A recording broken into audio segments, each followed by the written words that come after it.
Welcome to this video on the Tableau interface.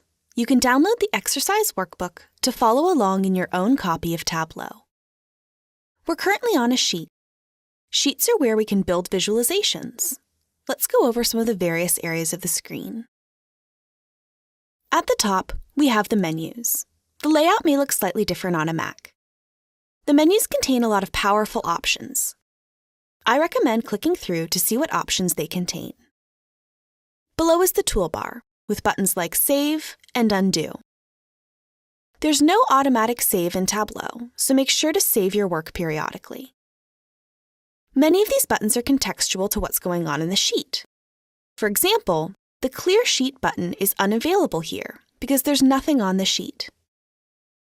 If we have a sheet that has data, the Clear Sheet button is no longer grayed out, and if we click on the drop-down, we see there's options to clear specific aspects.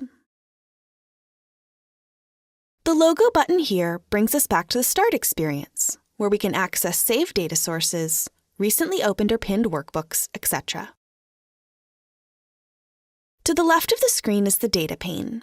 If we're on the Data tab, the top lists all open data sources, and depending on which one is selected, the fields from that data source are listed below, broken out by dimensions and measures.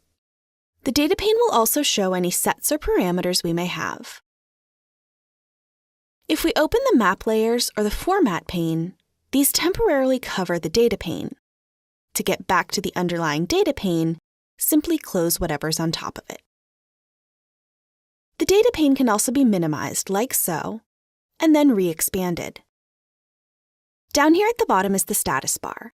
This shows the number of marks in the view as well as other summary information.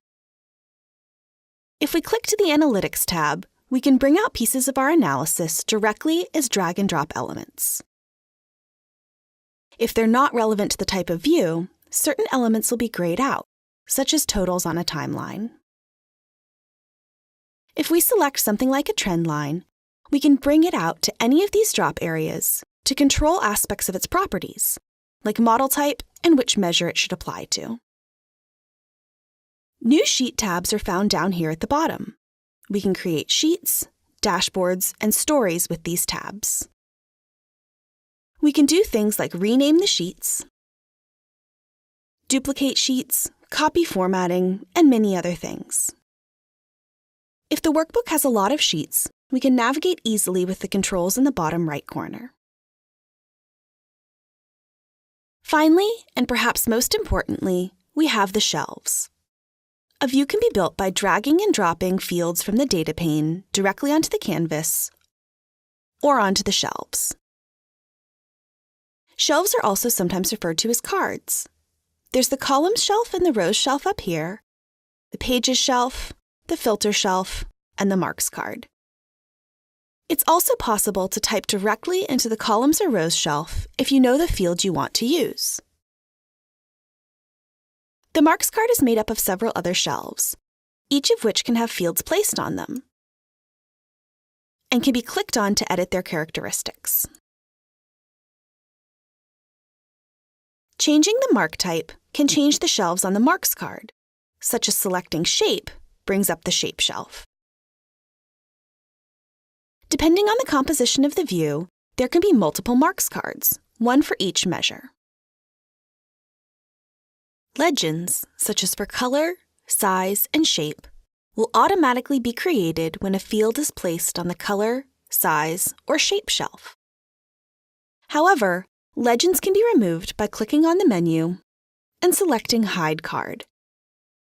To bring a legend back, right-click anywhere off the canvas itself, select Legend, and choose the one you want. If we're on a dashboard or story instead of a simple sheet, the layout changes a bit. Instead of the Data pane on the left, we have the Dashboard pane. The main area has a list of all the sheets available. There are also dashboard objects, such as images and text boxes. There's also sizing options, and the device preview helps design dashboards for mobile devices. Thank you for watching this video on the Tableau interface. We invite you to continue with the free training videos to learn more about using Tableau.